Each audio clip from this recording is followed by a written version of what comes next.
dernière esclavie en date à Gorée. Toute maison comme celle-ci emporte une mère à Gorée qui est une ancienne esclaverie, même l'actuel presbytère. L'effectif dans cette maison variait entre 150 à 200 esclaves, hommes, femmes, enfants. Et bien des fois dans cette maison, toute une famille, le père, la mère et l'enfant, séparés de cellules.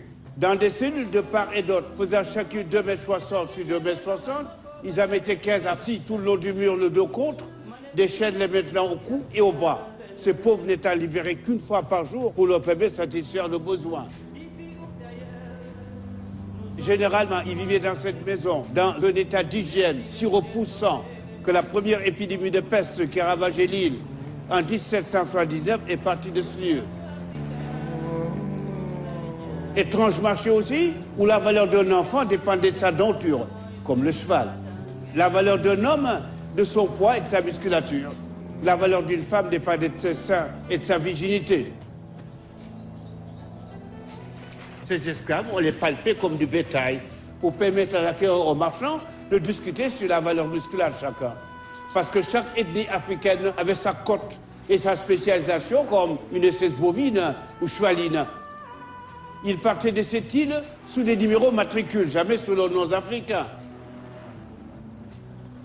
Alors à partir de la porte qui donne sur la mer, que nous appelons la porte du voyage sans retour, pour ces esclaves, c'était adieu l'Afrique. La séparation était totale. Le père sur la Louisiane, aux USA, la mère au Brésil ou Cuba, l'enfant à Haïti ou les Antilles. Et là, vous aurez le type de chaîne que l'esclave avait aux chevilles au moment où il allait aux toilettes. Alors au milieu de la chaîne, une grosse boule. Une boule que l'esclave était contraint de porter. Et nous avons trouvé enfouie dans cette maison une de ces boules, authentifiée du XVIIIe siècle. Le poids de la boule est de 10,3 kg. Cet anneau d'esclave nous vient de Bordeaux, que nous avons reçu il y a quelques années, des maîtres de la maire de Bordeaux, qui en a fait don à la maison d'esclave du XVIIIe siècle et sa fameuse clé.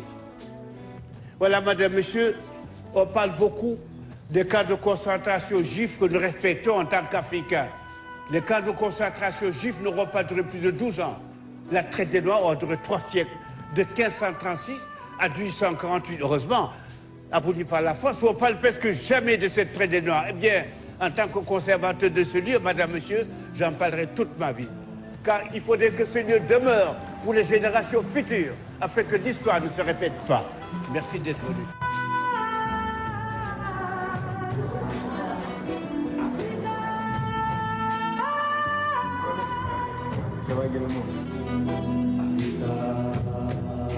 Combien sont-ils, ces hommes, ces femmes, ces enfants, à avoir franchi la porte du voyage sans retour, avec pour destination les plantations des Amériques et de l'océan Indien?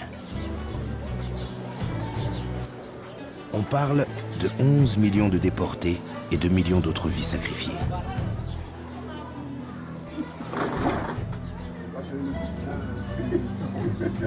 Du XVIe au XIXe siècle, les grandes puissances européennes se lancent dans la traite négrière avec l'absolution de l'Église.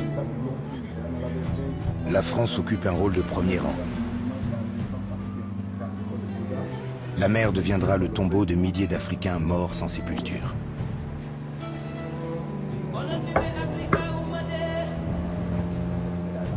Qui sait que Bordeaux, La Rochelle ou Le Havre étaient le point de départ de ce sinistre commerce?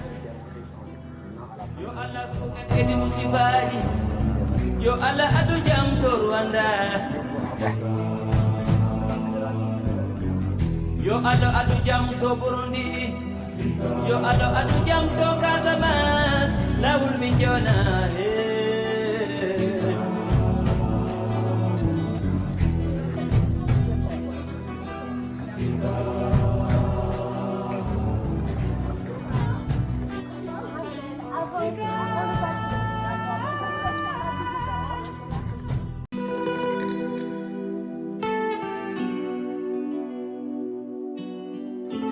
Magnifique chanson d'Ismaël Lo. Africa.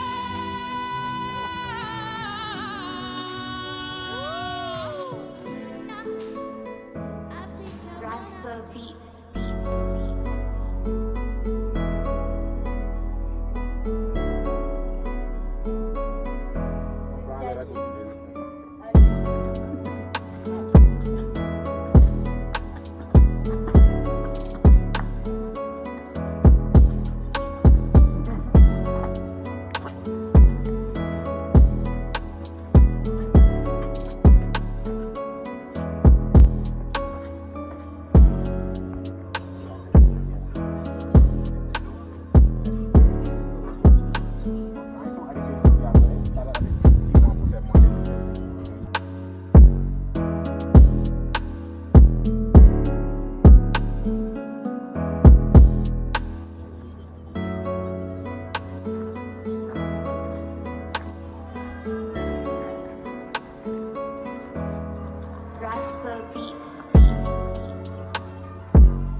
Rascal Beats.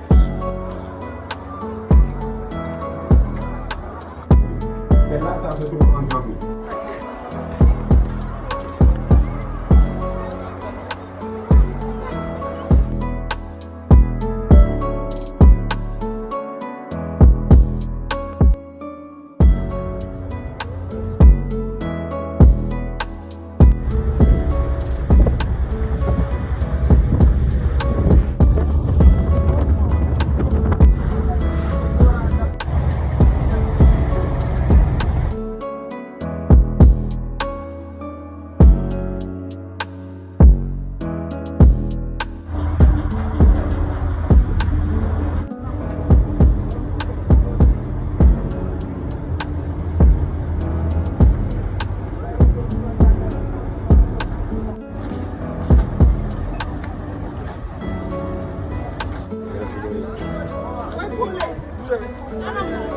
Attends, attends.